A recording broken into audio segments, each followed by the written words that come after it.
Bismillahirrahmanirrahim. Assalamualaikum warahmatullahi wabarakatuh. Marilah membaca sholawat bersama-sama kepada junjungan Nabi kita, Nabi Muhammad sallallahu alaihi wasallam. Allahumma sholli ala Muhammad ya habibi ya Rabbi sholli alaihi wasallim ya habiballah.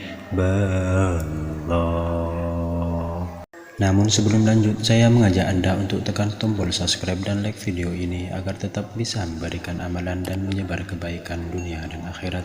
Amin ya rabbal alamin. Dan tetaplah mematuhi protokol dari pemerintah dengan 3M, memakai masker, mencuci tangan, menjaga jarak. Lanjut, sebelumnya telah dijelaskan mengenai hukum berjabat tangan. Berjabat tangan yang dimaksud adalah antara pria dan wanita, wanita dan wanita. Adapun berjabat tangan dengan lawan jenis, maka ada hukum yang berbeda antara sesama mahram dan yang bukan mahram. Menurut jumhur, mayoritas ulama berjabat tangan sesama mahram dibolehkan dan dihukumi sunnah, dianjurkan. Sedangkan berjabat tangan dengan yang bukan mahram ada silang pendapat di antara para ulama. Dibedakan antara berjabat tangan dengan yang sudah tidak punya rasa suka atau syahwat dan berjabat tangan dengan yang masih muda. Menurut ulama Malikiyah, berjabat tangan dengan yang bukan mahram tetap tidak dibolehkan walaupun berjabat tangan dengan yang sudah sepuh dan tidak punya rasa apa-apa, tidak dengan syahwat. Mereka beralasan dengan keumuman dalil yang melarangnya. Ulama Syafi'iyah mengharamkan berjabat tangan dengan yang bukan mahram, juga tidak mengecualikan yang sudah sepuh yang tak ada syahwat atau rasa apa-apa. Mereka pun tidak membedakannya dengan yang muda-muda.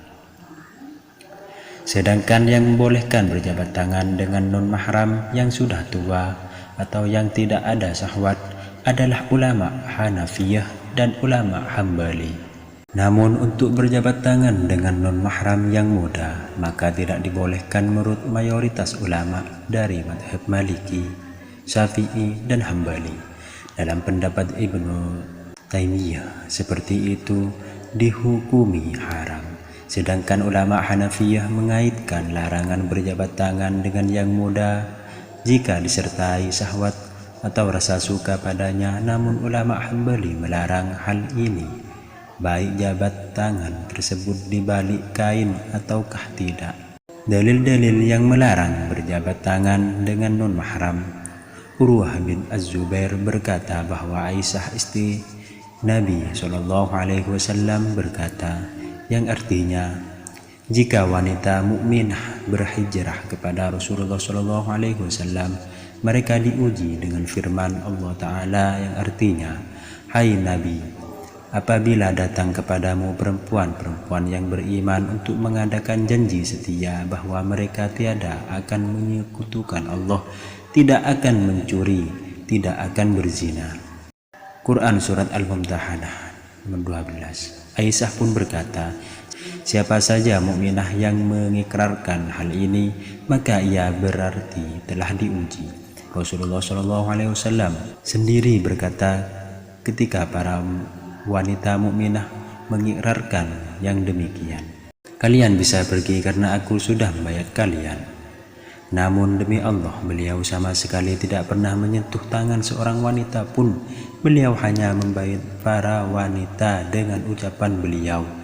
Aisyah berkata, Rasulullah SAW tidaklah pernah menyentuh wanita sama sekali sebagaimana yang Allah perintahkan. Tangan beliau tidaklah pernah menyentuh tangan mereka ketika bayat. Beliau hanya membayat melalui ucapan dengan berkata, aku telah membayat kalian. Hadis riwayat Muslim nomor 1866. Dari Makil bin Yasir, Rasulullah SAW bersabda yang artinya ditusuknya kepada seorang dengan pasak dari besi sungguh lebih baik baginya daripada menyentuh wanita yang bukan mahramnya. Hadis riwayat Tabrani dalam Mu'jam Al-Kabir. Syekh Al-Albani mengatakan bahwa hadis ini sahih. Hadis ini sudah menunjukkan kerasnya ancaman perbuatan tersebut, walau hadis tersebut dipermasalahkan kesahihannya oleh ulama lain. Hanya Allah yang memberi taufik. Demikian kiranya yang bisa saya sampaikan. Semoga bermanfaat. Akhirul kalam saya ucapkan terima kasih. Wassalamualaikum warahmatullahi wabarakatuh.